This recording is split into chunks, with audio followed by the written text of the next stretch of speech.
بیٹا ہم سبق نمبر 4 پڑھیں، پاکستانی قومیت کا مسئلہ، جو کہ ڈاکٹر سید عبداللہ کا لکھا ہوا مضمون ہے، اور اس میں صفحہ نمبر 24 کا دوسرا پیراگراف پڑھتے ہیں۔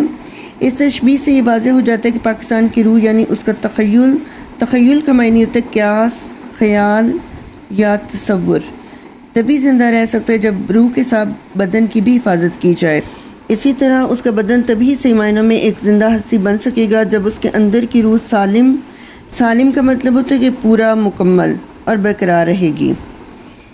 یعنی اس میں انہوں نے مصنف یہ بتا رہے ہیں کہ پاکستانی قومیت کے بنیادی عقائد کا انہوں نے ذکر کیا ہے کہ ان عقائد کی روشنی میں پاکستانی قومیت کے جغرافیائی حدود اور تقاضوں کو پہلے انہوں نے مثالوں کے ذریعے واضح کیا ہے۔ ان کے خیال میں پاکستانی قومیت کا باطن یعنی روح دراصل اسلام اور اس کا ظاہر جو ہے یعنی بدن پاکستان ہے۔ تو جس طرح انسان کا جسم دو چیزوں سے مل کے بنا ہوتا ہے، ایک اس کا مادی وجود ہوتا ہے جو اس کا جسم ہوتا ہے، ایک اس کی روح ہوتی ہے۔ تو جب انسان کے جسم سے اس کی روح نکل جاتی ہے تو وہ مردہ ہو جاتا ہے، یعنی روح کے بغیر انسان زندہ نہیں رہ سکتا۔ اسی طرح وہ واضح کرنے کے لیے مصنف کہتے ہیں کہ پاکستان کی روح یعنی وہ سوچ یا نظریہ ہے جس کے تحت پاکستان حاصل کیا گیا، وہ تبھی باقی رہ سکتا ہے جب بدن یعنی پاکستان کو محفوظ بنایا جائے۔ اس طرح پاکستان یعنی بدن بھی اس وقت برقرار رہ سکتا ہے جب اس کے اندر کی روح یعنی نظریہ پاکستان یعنی جو اسلام ہے وہ سلامت رہے، کیونکہ اسلام کے نام پر ہم نے یہ ملک حاصل کیا ہے۔ مطلب یہ کہ نظریہ اسلام یا اسلام پاکستان ایک دوسرے کے لیے لازم و ملزوم ہیں، ایک کے بغیر دوسرے کی بقا ناممکن ہے۔ وطن کی بقا اور سالمیت اسلام کی بقا اور سالمیت ہے، یہ دونوں ایک دوسرے سے جڑے ہیں۔ اس کا مطلب یہ ہوا کہ جس طرح پاکستانی قومیت کے مرکزی عقیدے یعنی اسلامی تخیل کا معنی پہلے بھی میں نے آپ کو بتایا، اس کا معنی تو قیاس، خیال یا تصور کو محکم بنانا، محکم یعنی مضبوط بنانا اور محفوظ رکھنا لازمی ہے۔ اسی طرح اس تخیل کو اس کے جغرافیائی تخیل سے وابستہ رکھنا بھی لازمی ہے۔ اس لحاظ سے پاکستانی قومیت کا دوسرا بڑا عنصر وطن یا وطنیت ہے۔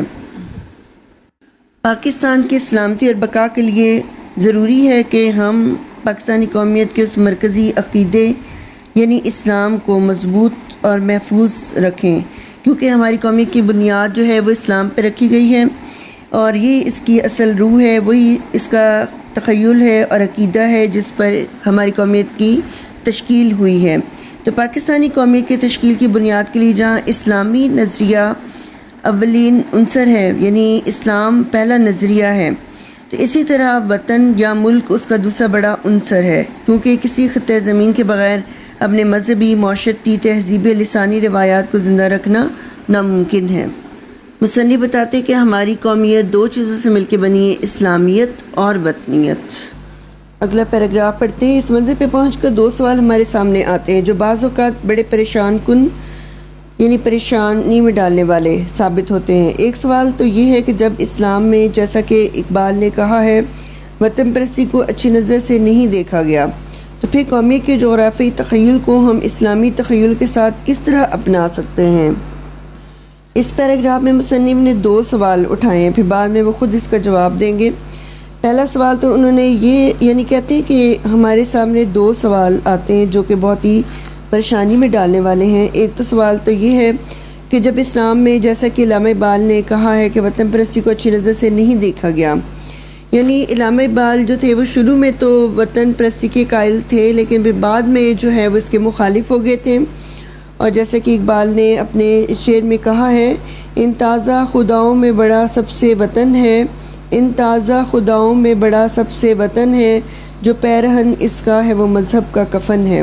پھر علامہ اقبال اپنی شاعری میں اسلامی تصور ملت کا پرچار کرتے رہے ہیں، اور کیونکہ یہ ایک عالمگیر تصور ہے، اور اس طرح کا شعر انہوں نے کہا کہ چینو عرب ہمارا ہندوستان ہمارا، چینو عرب ہمارا ہندوستان ہمارا، مسلم ہے ہم وطن ہے سارا جہاں ہمارا۔ یہاں یہ سوال اٹھایا جاتا ہے کہ قومی کے جغرافیائی تخیل کو ہم اسلامی تخیل کے ساتھ کس طرح اپنا سکتے ہیں۔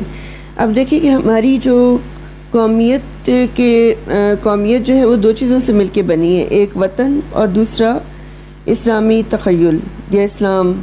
تو اس وجہ سے وطن کو قائم کرنے کے لیے جو ہمارا وطن قائم کیا گیا ہے اس کے پیچھے وہ نظریہ کیا تھا، وہ اسلام ہے۔ تو پھر ہماری قومیت جو ہے وہ دو چیزوں سے جب مل کے بنی ہے تو پھر قومی کے جغرافی تخیل کو ہم اسلامی تخیل کے ساتھ کس طرح اپنا سکتے ہیں؟ دوسرا شوشہ یہ چھوڑا جاتا ہے کہ جب پاکستانی قومی کا مرکزی عقیدہ اسلام ہے اور اس قومیت کے محرک مسلمان ہی ہیں، تو اس صورت میں غیر مسلموں کے لیے پاکستان میں رہنے اور اس میں ایک وفادار شہری بننے کی مجبوری کیوں؟ دوسرا شوشہ چھوڑنا یہ محاورہ ہے جس کا معنی ہوتا ہے فساد انگیز بات کہنا۔ تو دوسرا جو سوال اٹھایا جاتا ہے وہ یہ ہے کہ جب پاکستانی قومی کا مرکزی عقیدہ اسلام ہے، یعنی پاکستان اسلام کے نام پر حاصل کیا گیا ہے اور اس قومیت کے محرک کہتے ہیں حرکت دینے والے، ابھارنے والے مسلمان ہی ہیں، یعنی پاکستان اسلام کے نام پر حاصل کیا گیا ہے اور اس کو قائم کرنے والے مسلمان ہی ہیں، تو یہ مسلمانوں کے لیے وطن قائم کیا گیا تھا تاکہ وہ اسلام کے مطابق زندگی گزار سکے۔ تو اس صورت میں غیر مسلموں کے لیے پاکستان میں رہنے اس میں وفادار شہری بننے کی مجبوری کیوں؟ یعنی پاکستان میں اقلیتیں بھی موجود ہیں، غیر مسلم بھی ہیں۔